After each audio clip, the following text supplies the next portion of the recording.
convidado, Frederico, fundador da Basement. Do palco, meu querido. Obrigado, Vem Alan. falar um pouco de STO. O que seria isso?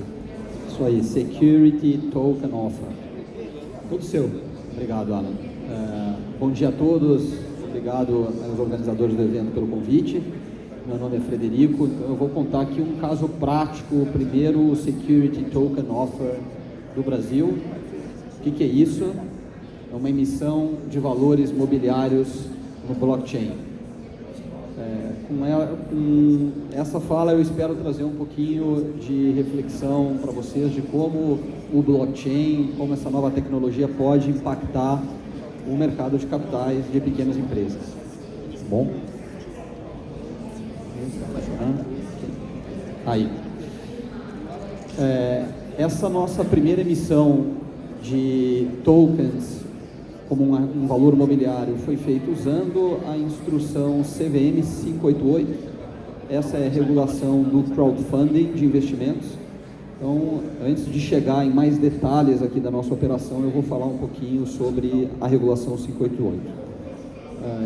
Nossa história se confunde aí com o surgimento desse mercado. Nós fomos pioneiros em crowdfunding de investimentos lá em 2014. Na época a marca era diferente, chamava Brota, e nós usávamos também uma dispensa de registro da CVM 400. A instrução CVM 400, para quem não conhece, é a instrução de ofertas públicas na Bolsa.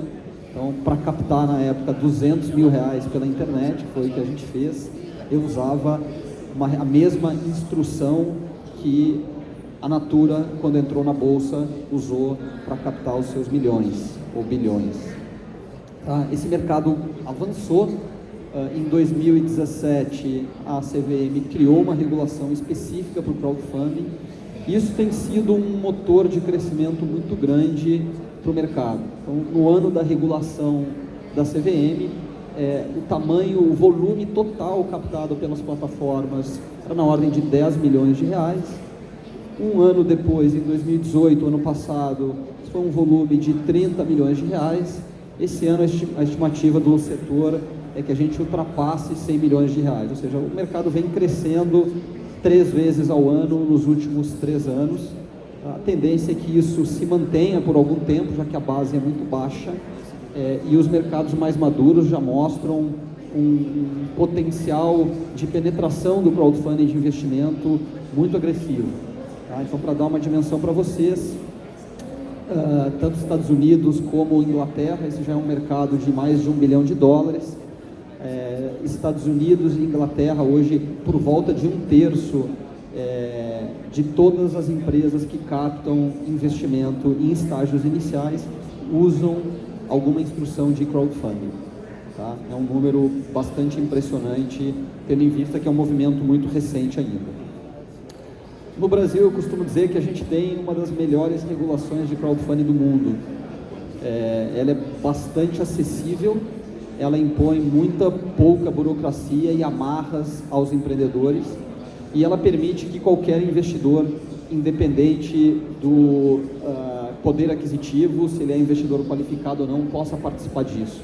Em outros países, se você não é um investidor qualificado, você fica sujeito a uma modalidade de crowdfunding bastante em desvantagem com as demais para os investidores qualificados. Então aqui, para quem não conhece um pouco essa regulação, ela permite que empresas que tenham faturado no ano anterior mais do que R$10 milhões, que elas captem até 5 milhões por ano.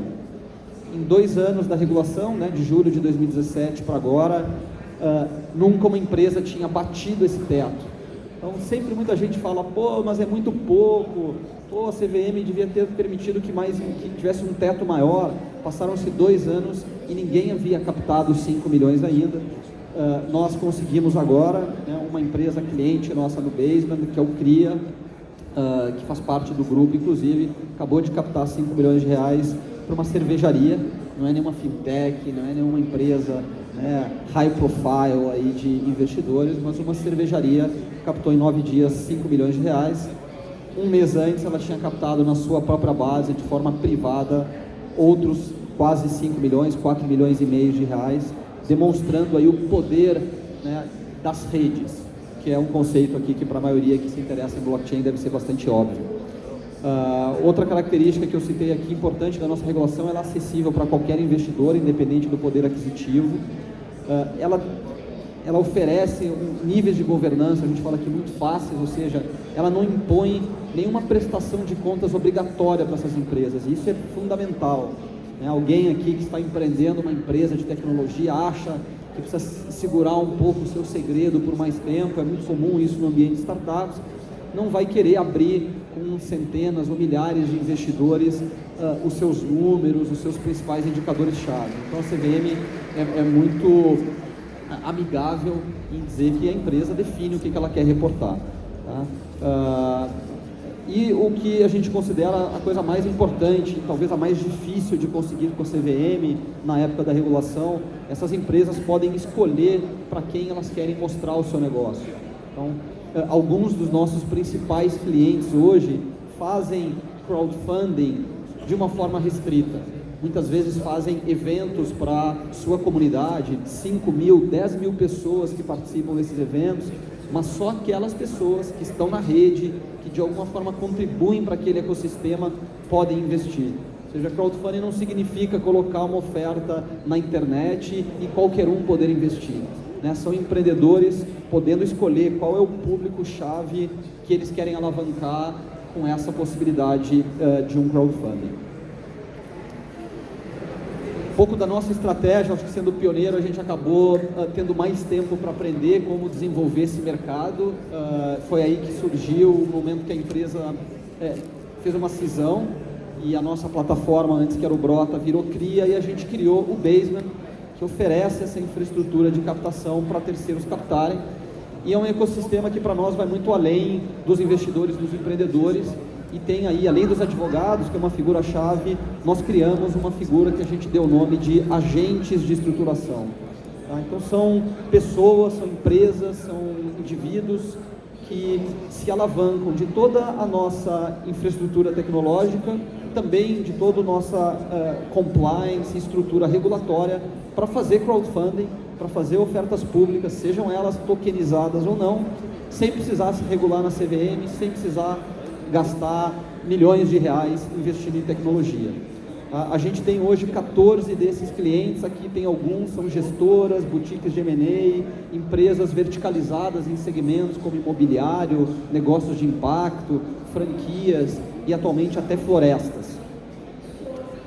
A tecnologia se propõe a oferecer uma experiência completa, então nós temos dois principais produtos, um módulo de captação, onde faz-se essas emissões de valores imobiliários, de tokens eventualmente, como valores imobiliários, mas principalmente o que a gente oferece é um módulo de registro e governança, é uma solução, um software as a service, onde a gente consegue registrar digitalmente, dar confiança para os lastros que são emitidos nessas ofertas.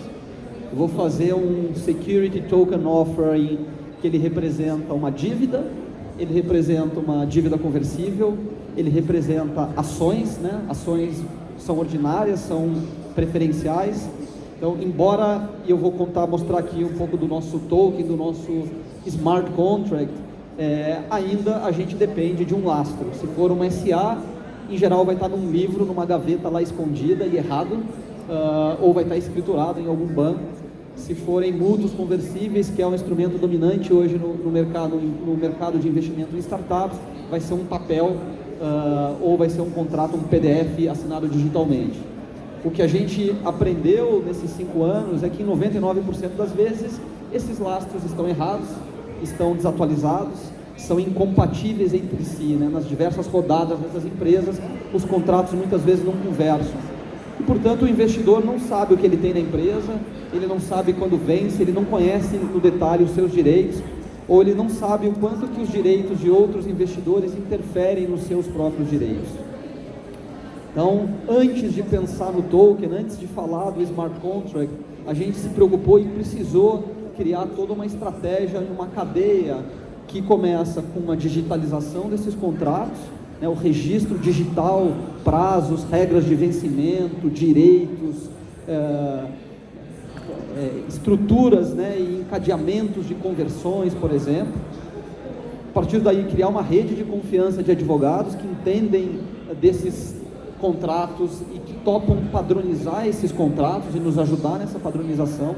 Padronização é fundamental com todo mundo que a gente conversa de mercado de capitais, né, para que os investidores tenham mais confiança. A gente deu então uma camada de ISO, né, e pegamos padrões do mercado, da ISO 20022, para que o mercado entendesse melhor esses ativos. E aí sim a gente fala que tem o início de um contrato inteligente, né, e podemos chegar aqui na parte final da apresentação para entrar no detalhe do que é esse Security Token Offering. Não é Bitcoin aqui, acho que para vocês que conhecem, né, não é uma piada sem graça, mas quando a gente fez essa primeira oferta, já tinha feito praticamente 70, 80 ofertas de valores imobiliários pela internet na época, com investidores dos mais diversos níveis, e é muito comum as pessoas não entenderem que o que a gente está vendendo, aquele token, não é um Bitcoin, não é um Ether, porque a gente usou a rede do Ethereum aqui para fazer essa emissão. As pessoas não conseguiam entender que era uma simples, neste momento, que a gente pode fazer uma simples representação em blockchain daquele ativo e daquele valor imobiliário, né? A gente fez essa emissão, os nossos parceiros estão aqui até a 1%, o Renan aqui ao lado, quem quiser conhecer as soluções dele, eles nos auxiliaram ao longo de todo esse processo, e aqui é um pouco dessa estrutura, né? Nós nos baseamos em outros tokens que tinham sido emitidos usando até a regulação lá americana e estrutura de Delaware para isso. É um token que ele é mintable, assim, nós mesmos como Baseman, como estruturadores, podemos minerar esse token a todo momento.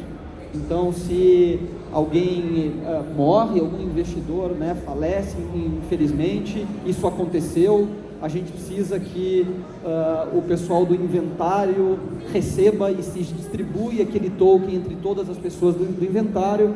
Então eu tenho que ser capaz de não depender da senha que só aquela pessoa tem, de destruir aquele token e criar um novo token para todas as pessoas daquele inventário, por exemplo. Então essa é uma característica que a gente manteve para nós enquanto entidade centralizadora, enquanto terceiro neutro de confiança nessa estrutura. Uma outra coisa que a gente fez aqui é a possibilidade de pausar esse contrato. Então no início foi um contrato que as pessoas não podiam negociar ainda, até que a estrutura tivesse mais criada, e criamos também, por motivos de segurança, nesse primeiro momento, uma whitelist, né? O que é isso? Nós temos um registro de todas as pessoas que querem negociar esse token.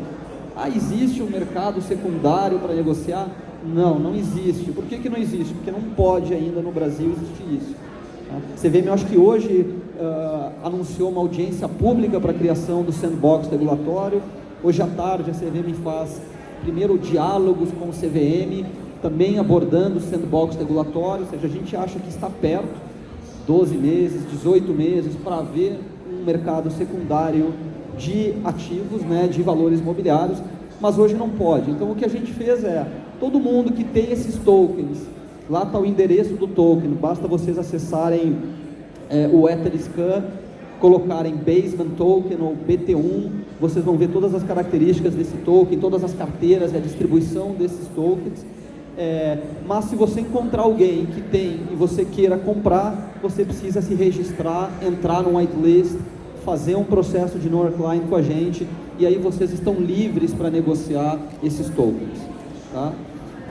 Então, além dessas características, o que a gente entende? Assim, os benefícios ainda são limitados, a gente precisa de todos os lastros, a gente precisa manter, né, então, o documento assinado, mas ele trouxe para nós duas principais coisas. Em primeiro lugar, uma muito maior transparência e controle. Qualquer um que entrar no endereço do Ethereum e colocar o seu e-mail vai ficar sabendo de toda a transação que acontece nesse contrato. Isso, para quem já investiu em startup, é muito diferente e radicalmente diferente do que a gente vê hoje. Hoje você investe numa startup, amanhã entra um novo investidor e você não sabe que tem mais gente botando dinheiro, você não sabe o quanto que a sua participação foi diluída e assim por diante. Então, o primeiro benefício é esse benefício da transparência. A segunda coisa é quando alguém quer vender uma participação em uma startup, uma empresa hoje, precisa contratar advogado, precisa preencher documentos, precisa ir no livro, tem uma infinidade de processos e tem um custo. Aqui não, você transfere de uma carteira para outra e o token está integrado com o Basement, que termina de executar esse contrato, termina de assinar, e aí tem toda uma engenharia de offline, vamos chamar assim, com procuração e etc., para que esse processo seja semiautomático. Tá? Então esses são os dois principais desafios. O terceiro a ver ainda é a parte que eu falei da liquidez, né, de trazer mais pessoas para investir. O que a gente sentiu na nossa primeira oferta, e na primeira oferta do Brasil, trouxe mais receio para os investidores. Então, investidores grandes nossos, que estavam acostumados a investir em montantes grandes, a hora que a gente falou que tinha token, esses caras fugiram. Né? Trouxe sim um monte de gente que gosta de criptoativos, de criptomoedas, mas o investidor tradicional, que já se aventurava no crowdfunding, ficou com medo disso. Então, o que a gente espera para concluir é que experimentos como o nosso, que regulações mais favoráveis que estão para vir, elas vão trazer mais pessoas para fazer crowdfunding, que a primeira parte é essa, né? Empreendedores dispostos a distribuir ativos, não mais com 1, 2, 3 pessoas ou investidores profissionais e institucionais, mas compartilhando valor, compartilhando equity nas suas próprias redes. E aí eu posso falar de uma série de histórias de valor que a gente vê hoje para os empreendedores. Então, a hora que isso começar a acontecer, nós vamos ter mais empresas, como hoje a gente tem, com 300, como é o nosso caso, 600, agora a gente tem uma empresa aí com praticamente 1.000 investidores, e aí começam a se gerar pools de liquidez cada vez maiores para os empreendedores e para os próprios investidores. Espero ter dado um panorama para vocês de como é que é o berço aí do STO, que tem a ver com a regulação da 588, e trazer um pouquinho mais de experiência e de insights em relação a esse mercado de capitais para pequenas e médias empresas. Muito obrigado. Obrigado, Frederico. Perguntas? Temos 1 minutinho, 2, 3 minutinhos aí.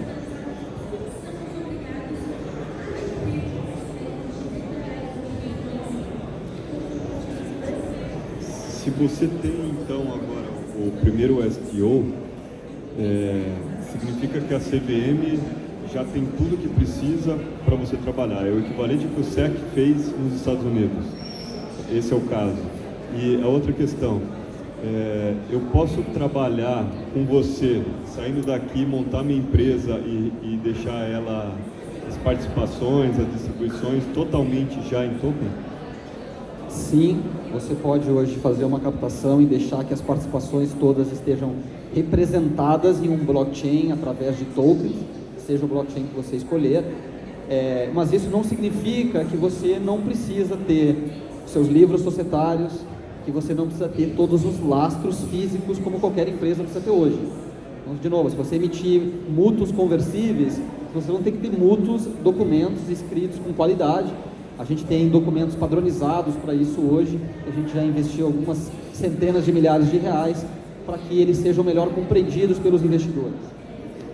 A gente tem tudo que a gente precisa? Não, a gente não tem tudo que a gente precisa, a gente precisa de todos os lastros, eu não posso representar um livro societário em tokens, eu não posso me ver livre de um livro societário, e não existe, na nossa opinião, mercado secundário sem esse trabalho do registro, sem esse trabalho da escrituração. Ainda mais num cenário como eu testemunhei aqui, 99% das vezes o contrato que os empreendedores nos mandam, né, a quantidade de contratos que eles mandam não batem com a planilha de Excel que eles nos mandam com a participação de cada investidor. Em 99% das vezes tem erro. Imagina isso sendo extrapolado para um universo de milhares de investidores e muito mais empresas. Nós não vamos ter um mercado de confiança, sem um mercado de confiança não tem mercado secundário. Alguém tem mais alguma dúvida? 1 minuto aí. Não. Bom, queria agradecer aqui ao Frederico pela palestra, explicou bem como pode ser feito através disso. E agradecer novamente, né? Muito obrigado. Abraço.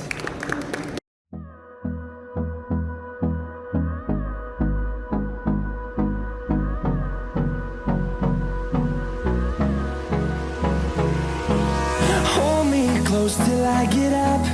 Time is barely on our side. I don't wanna waste what's left. The storms we chase are leading us, and love is all we'll ever try.